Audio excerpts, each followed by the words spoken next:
'Tis the season, the most wonderful time of the year. Celebration with friends and family. It's time to pay tribute to this jolly month. So join us as we get into the Christmas spirit. You've heard of Elf on the Shelf, but this is Venom on the Shelf.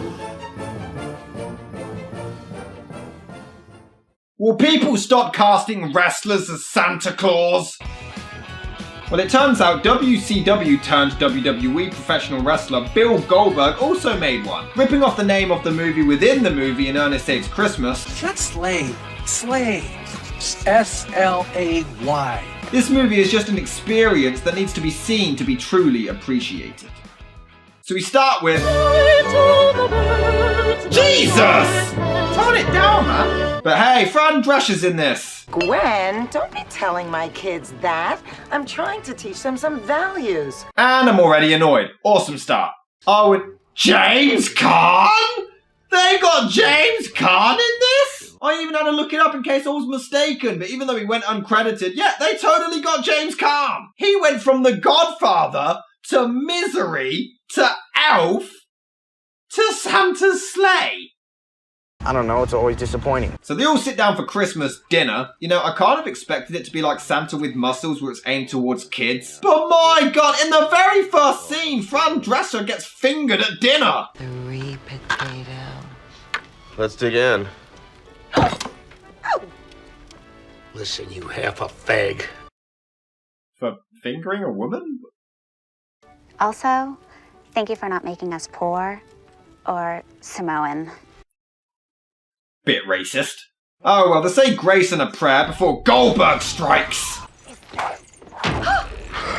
Santa? Acting?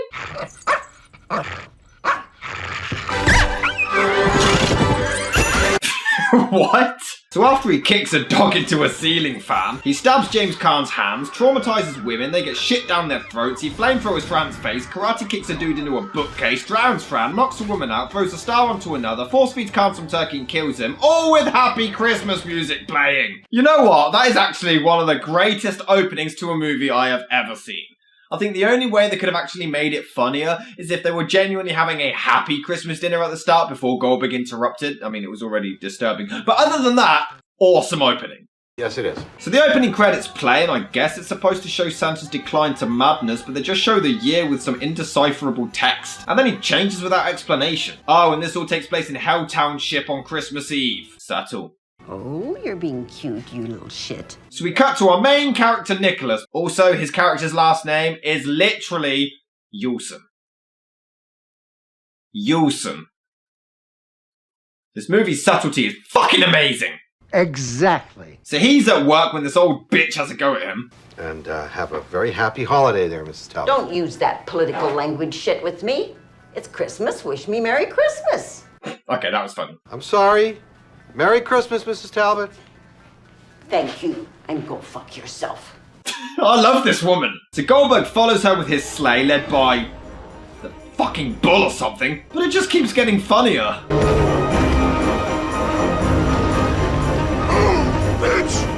Bear in mind that Goldberg left the WWE because they weren't being family friendly and he wanted to do something else that was more PG. Then a year later did this. I don't know. So Nicholas talks to this girl, Mary, who he calls Mac because her last name is Mackenzie. Who gives a shit? Their boss gives her a snow globe to contact Tim Allen whenever she wants, while he gets a clock that tells the time in every single time zone for some reason. That's I wonderful. mean, this makes no sense. Based on what we know later, this would only work if his grandfather gave him it. But it was his boss. Why? Is he planning to hang out with Santa or something? Why else would you need to know every damn time zone? Man, it's cold. You want to lift home? Thank you. No.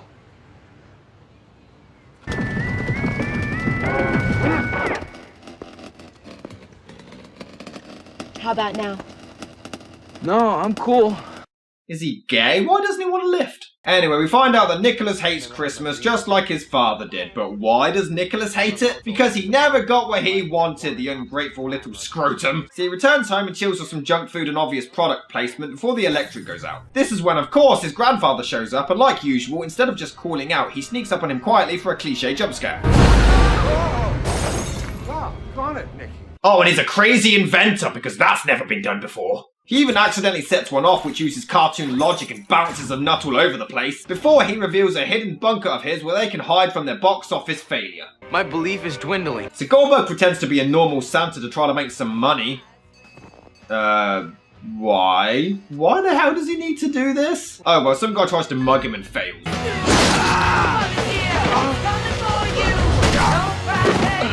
How did nobody see that? Oh, who cares? That was awesome! So Nicholas tries to question his grandfather why he hates Christmas, and it's basically the commercialism, and he won't say any more. So Grandpa reads through the book to explain that around the anniversary of Santa's birth, loads of murders took place. It was known as Christ Mass, and people would pray for protection. This is so forced. Them attempting to have an intelligent backstory is actually kind of hilarious, so I really don't care. You're full of surprises tonight. But oh well, Mac shows up to join them. You got me a gun? I don't mean to sound ungrateful, but what are you, fucking retarded? Well, that's just gonna go down as one of the greatest lines in Christmas movie history. Every time a bell rings, an angel gets his wings. Rudolph, with your nose so bright, won't you guide my sleigh tonight? You'll shoot your eye out, kid. Making a list. Checking it twice. I don't mean to sound ungrateful, but what are you, fucking retarded? Beautiful. Thank you. But no, it's just some transformer thingy. You said you always wanted one. I'm as happy as a Make-A-Wish kid. But Make-A-Wish kids are dying, so... weird choice of words.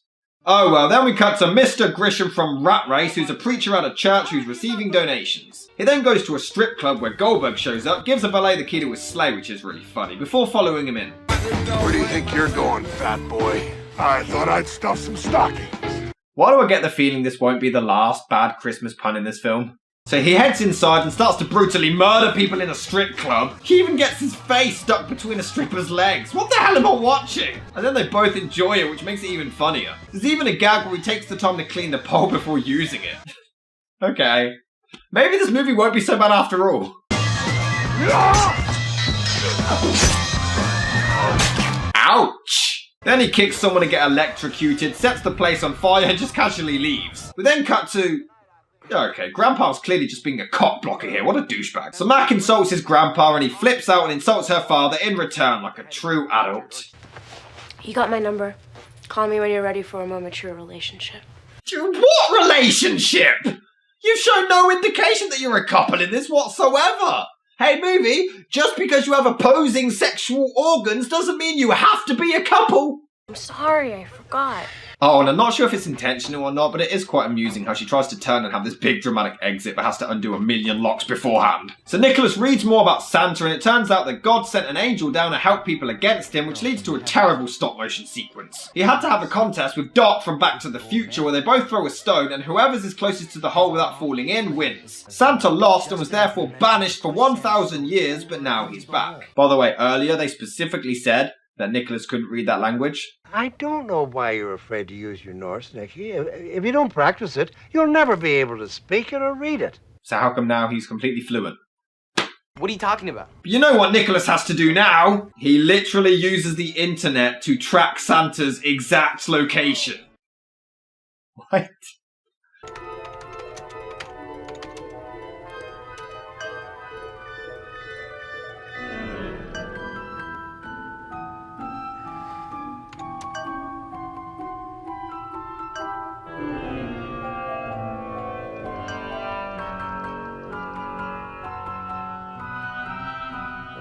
Who cares? That was funny. Jesus, will you stop that?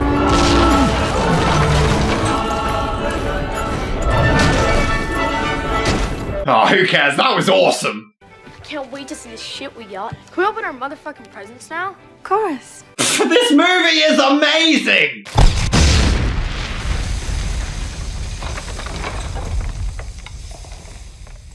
Fuck. It is truly a masterpiece, pioneering experience in filmmaking. So pray with me, if you will, for the salvation of Crystal Candy, Sierra Rains, Dixie Wrecked, Testickler. God damn it. So Goldberg breaks into the deli from earlier to cause some mayhem. You picked the wrong deli, fatso. Is Goldberg fat? They didn't even, try to make him look fat. That line sucks. So he literally spears the owner, kills him, and then just casually eats while his corpse hangs there. He does, however, spot Nicholas's grandfather on the wall. Yeah, why they hang pictures of their employees' relatives on the wall of the workplace, I have no idea. But he heads out to find him, even passing some Jewish people along the way. Get it? Because Goldberg is Jewish, and Jews don't celebrate Christmas. What are you talking about? Meanwhile, Nicholas heads to a store that is for some reason open on Christmas Day to buy some gum, and Zeus is the clerk! You know, for such a small town, I've never seen you before. Just moved here, homeboy. Too much damn violence in the hood. They better have him fight Goldberg at some point. No, they don't. They don't. You have this awesome sequence spoon-fed to you. Wasted. In fact, this is the only time Zeus ever appears. Just sucks. Thanks. So Nicholas rushes to his work to find his dead boss. Oh no, he's still alive. Somehow. Like the replay or What in hell do we have here?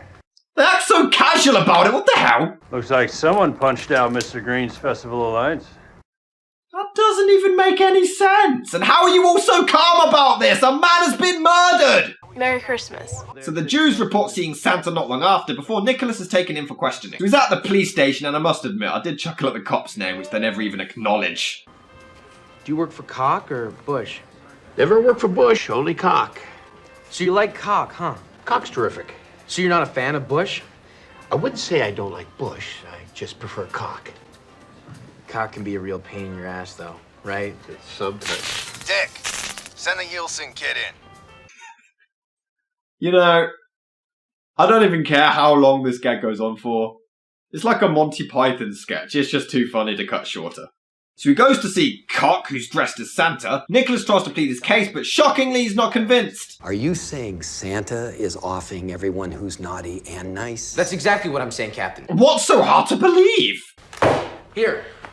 Well, gee, Nicholas, that's a swell clock, but why should I give a damn what time it is in Greenwich? That's what I'm saying! So they figure out that they have until midnight at the North Pole, which is 7 PM their time, before Santa goes away, but what a shock, everyone thinks they're crazy. Oh, and if you think this whole setup was already forced, it also turns out that the locations of his killings on the map all form the shape of a Christmas tree. Okay, movie, okay. Merry Christmas. So Goldberg shows up and tases Cock in the cock while Nicholas tries to plead his case to Mac. How ridiculous. He sucks. Cock? I can't stop laughing at this one joke. Oh, and this one shot of Goldberg getting out of the car to approach them is actually awesome. Weirdly though, Mac suddenly buys his story in a nanosecond like it's no big deal. Get my father's gun!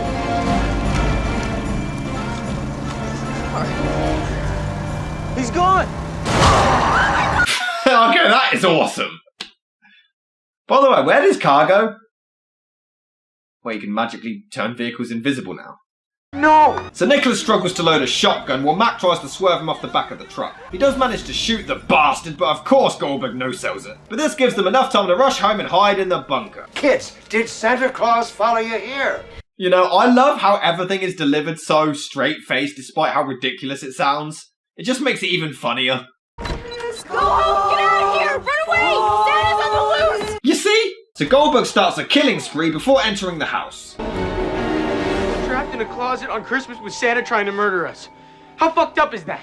This cannot get any better! What's your language, Nicky? Oh, your biggest concern right now is the word fuck? Okay, I stand corrected. I gave this to Sean McKenzie in '87. Queer. Wow, Bill. It's not very PG, I have to say. So Goldberg does manage to break into the bunker, but they're able to escape out a secret passageway. They do, however, end up confronting one another to finally get some answers. So you're done spreading joy and warming the hearts of children everywhere. I hate children. filthy, nasty things. Glad I never was one. For centuries, I've received millions of their letters.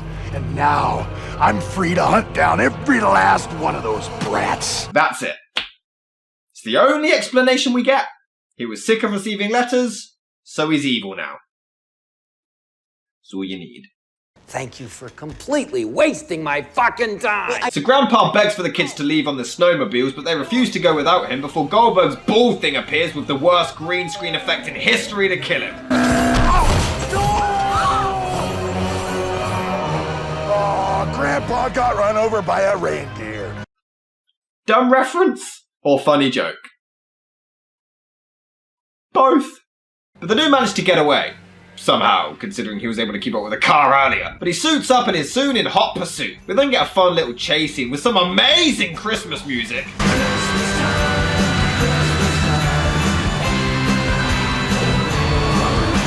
He even uses presents as explosives. Next time, I'm driving. Next time. Wait, that works? How strong is this chick? So they rush through town trying to warn others, but nobody bats an eye until Santa himself flies past. But look at this simulated green screen running. How convincingly awful. What in God's name are you doing? Why, I'm just trying to spread a little Yuletide fear. Okay, to be fair, this movie hasn't made as many bad Christmas puns as I actually thought they would. So they rush to the school, but Nicholas can't get through a window because it's double glazed, but Mac manages to because women empowerment and all that, yeah. You're gonna need to suck it in. You're gonna need to push from the top.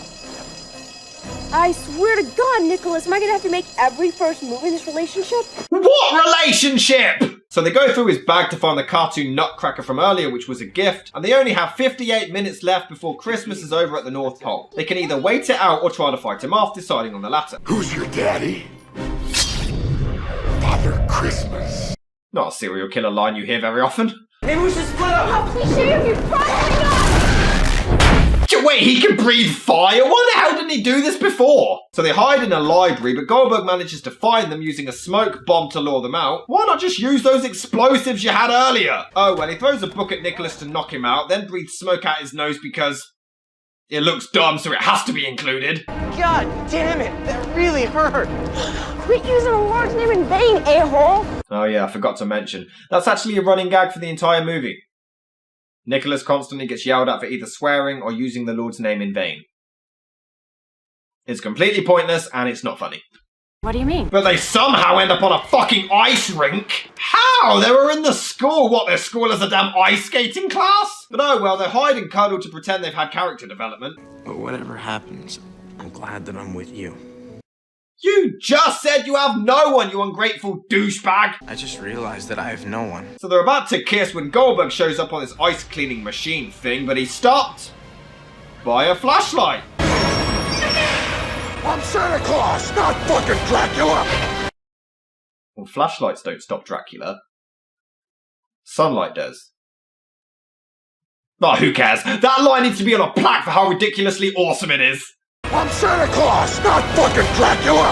So he tries to crush them, but an angel stops him just in time, and it just so happens to be Grandpa. Yeah, he was the angel in the stop-motion scene earlier. Your grandfather's an angel. I told you he'd look after you. I swear I'll never take the Lord's name in vain again. It's still not funny! So it turns out the present Nicholas got, you know, the one that he said he didn't want, which is when he stopped believing, well, it was an easy bake oven, but it turns out he actually did ask for it, in case you care about that. But oh well, they end up having the same challenge as before. If I win, there's no more day of slayings. It's back to being good once and for all. How about it? When you lose, you will enter that hellhole. Your soul will be enslaved for all of eternity. How about that? Gee, I wonder who's gonna win. Oh! Okay, I didn't see that coming. Something just isn't kosher here. So the clock strikes midnight at the North Pole, but it turns out that they were mistaken. The correct time at the pole is completely discretionary. Because the poles are where all the time zones actually converge. He's scary yet educational. Okay, that was funny. What I'm saying, nitwits, is that Christmas is over when I say it's over. And that is so badass. So Nicholas uses the Nutcracker to block his fireball breath. Am I really reading this? chest. Nut. That was just lame. Oh, and of course Grandpa doesn't die. He's hanging on even though he would have never been able to by the way he was thrown in, but who cares? Merry Christmas to all! And to all a good fright! And to all a good night. Oh. Okay then. So he leaves and beats up Mr. Grisham. Well, we learn that Grandpa was an angel, but he gave up his powers for his wife and turned human. And then he died and became an angel again, I guess. I don't know. Oh, and by the way, his wife we never see or know anything about, so I'm just going to assume that Goldberg ate her. But now Grandpa can't leave the ice rink. For some reason, it's never explained. So they convince a bunch of hunters to help them out with a huge buck, but they go along and end up shooting the bull reindeer thing out of the sky. It's Pastor Timmons. Pastor Timmons is the psycho Santa guy. What a scandal. I was one of his altar boys. What? Bit dark. Hey, Mary, you want to come help? No, you have fun, Daddy. Stop calling him Daddy! It's just gross! Christmas is over. Santa's gone. Why should they live in fear? Hey, he's still out there, and I think my saga's just beginning. Yes! For the love of God, please make a sequel. Hey, I got you. Yeah, but you hit like a girl. Yeah, well, you kiss like a guy. Gay. So, Mr. Satan. Actually, that's Shaitan. Wreck-It Ralph ripped off this. Wow. Thanks, Satan. It's Satine, actually. So Goldberg literally goes to an airport to get a flight to the North Pole, so there's a chance for a sequel, guys! And then it ends with... I don't even know, I mean... They're not bloopers and they're not scenes from earlier either. I think they're just takes that didn't end up being used. I don't know, who cares? And that was Santa's sleigh and it's amazing. You know what? I can't even say it's so bad it's good. It knew exactly what it was doing and it succeeds. It's hilarious. Goldberg is intimidating, the acting is great, sometimes cheesy but it fits the overall style, and it's just a hell of a lot of fun to watch. It's honestly an amazing experience that you really shouldn't miss out on.